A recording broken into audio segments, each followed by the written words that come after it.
Assalamualaikum warahmatullahi wabarakatuh. Selamat datang di channel ini.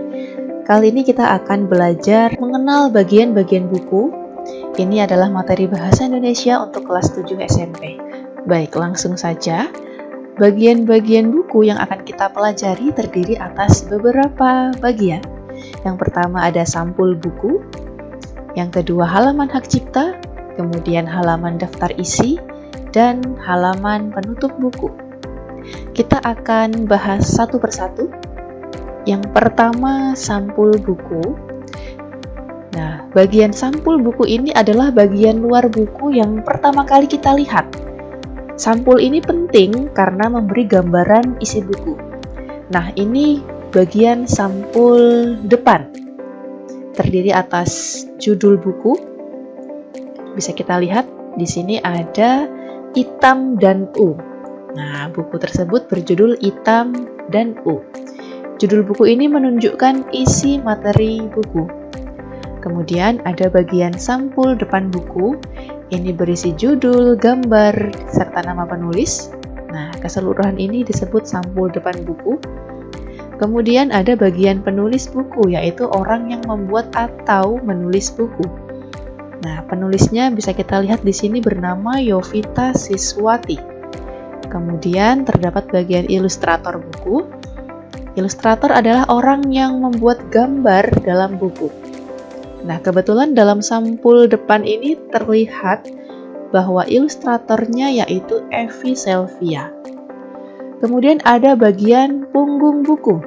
Nah, bagian punggung buku ini bagian yang nampak ketika kita mencari buku yang tersusun pada rak buku di perpustakaan biasanya. Nah, punggung buku ini adalah bagian samping buku, berisi judul dan nama penulis. Selanjutnya, bagian sampul buku ada bagian belakangnya. Nah, di sini bagian yang pertama ada sinopsis buku. Sinopsis ini memuat ringkasan isi buku. Nah, biasanya dari sinopsis ini kita bisa mengetahui gambaran garis besar isi buku. Kemudian terdapat sampul belakang buku. Sampul belakang ini memuat sinopsis dan info tambahan. Keseluruhan ini disebut sampul belakang buku. Kemudian terdapat juga kode batang buku, kode batang atau barcode, ya, yaitu kode garis-garis sebagai identitas buku. Ini biasanya dipakai saat buku tersebut dijual di toko buku. Nah, itu dia bagian sampul buku, bagian yang pertama yang perlu kita pahami bersama. Kalau ada pertanyaan, bisa tanyakan saja di kolom komentar YouTube ini. Kemudian kita lanjut ke bagian buku yang kedua. Nah, ada halaman hak cipta. Halaman hak cipta ini biasanya terdapat pada lembar-lembar awal pada buku. Nah, ini contoh halaman hak cipta buku teks bahasa Indonesia kelas 7 SMP. Kita temukan di halaman 2 Romawi. Nah, jika kalian punya bukunya di rumah, silahkan dibuka halaman 2 Romawi. Itulah halaman hak cipta buku. Pada halaman hak cipta terdiri atas apa saja? Baik, unsur pertama ada unsur pembuat buku. Terdiri atas penulis, ilustrator, kemudian ada editor. Editor ini adalah penyunting. Tugasnya memperbaiki kata yang salah, kemudian mengecek kalimat juga. Dilanjutkan, ada desainer. Tugasnya mengatur tampilan buku supaya menarik. Kemudian, ada penelaah. Tugasnya memeriksa isi buku secara mendalam. Nah, apakah isi buku yang sudah dicantumkan ini materinya benar atau belum? Kemudian ada penanggung jawab. Nah, tugasnya apa? Bertanggung jawab atas seluruh komponen buku tersebut. Selanjutnya ada penyelia atau bisa kita sebut pengawas, ya. Penyelia ini tugasnya apa? Mengawasi proses pembuatan buku. Selanjutnya unsur yang kedua dalam halaman hak cipta terdapat informasi penerbit buku. Nah, informasi penerbit buku ada di sebelah sini. Silakan lihat arah kursor ini. Nah, ini dia bagian informasi penerbit buku. Yang pertama, terdapat informasi penerbit. Nah, berisi apa? Berisi perusahaan yang menerbitkan buku. Kemudian ada alamat fisik, berisi alamat lengkap penerbit. Biasanya tercantum nama jalan, nomor gedung, kota, dan lain-lain. Kemudian terdapat alamat daring. Ini adalah alamat di internet, bisa berupa email atau website. Kemudian, unsur terakhir dalam halaman hak cipta adalah informasi hak cipta buku. Informasi hak cipta buku ini berada di sebelah mana dalam contoh di samping? Berada di atas. Nah, ini dia. Silakan kalian amati arah kursor ini. Nah, halaman hak cipta buku ini berisi keterangan tentang kepemilikan dan perlindungan buku.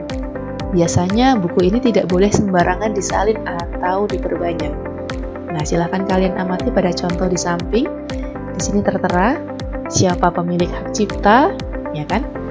Kemudian terdapat undang-undang juga yang dicantumkan bahwa buku ini tidak boleh sembarangan disalin. Nah, itu dia untuk bagian kedua sebuah buku, yaitu halaman hak cipta. Ada pertanyaan? Kalau tidak ada, mari kita lanjut. Baik, bagian buku yang ketiga yaitu halaman daftar isi. Ini dia sebuah contoh halaman daftar isi yang saya ambil dari buku paket kelas 7 Bahasa Indonesia edisi revisi. Kebetulan halaman daftar isi ini terdapat pada halaman 5 Romawi. Silakan kalian buka buku kalian di rumah jikalau kalian memiliki buku tersebut. Nah, halaman daftar isi ini memuat daftar judul bab dalam buku. Terlihat di sini ada bab 1 berjudul Jelajah Nusantara, bab 2 Berkelana di Dunia Imajinasi, dan bab 3 Hal yang Baik Bagi Tubuh. Nah, ini dia halaman daftar isi. Kita lanjut ke bagian buku yang keempat. Ada halaman penutup buku. Nah, halaman penutup buku terdiri atas beberapa komponen.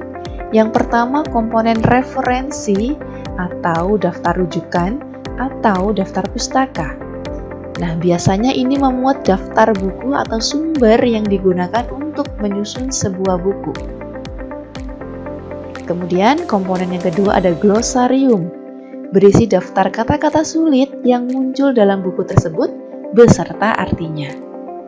Kemudian, terdapat komponen biodata pembuat buku. Ini berisi informasi tentang penulis buku, terdiri atas nama, tempat, dan tanggal lahir, pendidikan, pekerjaan, karya yang pernah dibuat, ataupun prestasi. Nah, mari kita lihat contoh daftar pustaka, glosarium, dan biodata. Ini dia yang pertama, daftar pustaka. Contoh ini saya ambil dari buku paket kelas 7 Bahasa Indonesia edisi revisi. Di sini ada contoh daftar pustaka. Nah, ternyata buku paket yang kita gunakan untuk belajar sehari-hari ini merujuk pada beberapa sumber buku. Ya, di sini bisa kita lihat merujuk pada buku Konsep Dasar Bahasa Indonesia yang ditulis oleh Yunus Abidin sekitar tahun 2019. Dan beberapa sumber lainnya. Kemudian, ini dia contoh glosarium. Ini juga saya ambil dari buku paket Bahasa Indonesia kelas 7 SMP edisi revisi. Ketika kalian amati glosarium, ini terlihat ada beberapa kata. Nah, kata-kata ini adalah kata-kata yang muncul pada buku tersebut. Nah, kata adverbia. Nah, ini adalah kata sulit yang muncul pada buku Bahasa Indonesia kelas 7 SMP edisi revisi. Pada glosarium disertakan juga artinya. Nah, ini dia yang dinamakan glosarium. Kemudian yang terakhir, contoh biodata penulis. Nah, ini juga saya ambil dari halaman belakang buku paket Bahasa Indonesia kelas 7 SMP edisi revisi. Di sini ada penulis buku tersebut. Terdapat nama lengkap, email, alamat kantor, dan seterusnya. riwayat pendidikan, riwayat pekerjaan, dan lain-lain. Nah, itu dia materi kita kali ini, mengenal bagian-bagian buku. Apabila ada pertanyaan, silakan tanyakan saja pada kolom komentar. Dan apabila kamu semua membutuhkan filenya atau berkasnya, silahkan kunjungi situs sid/Tiaswera. Silahkan kalian unduh materinya di situ. Terima kasih. Wassalamualaikum warahmatullahi wabarakatuh.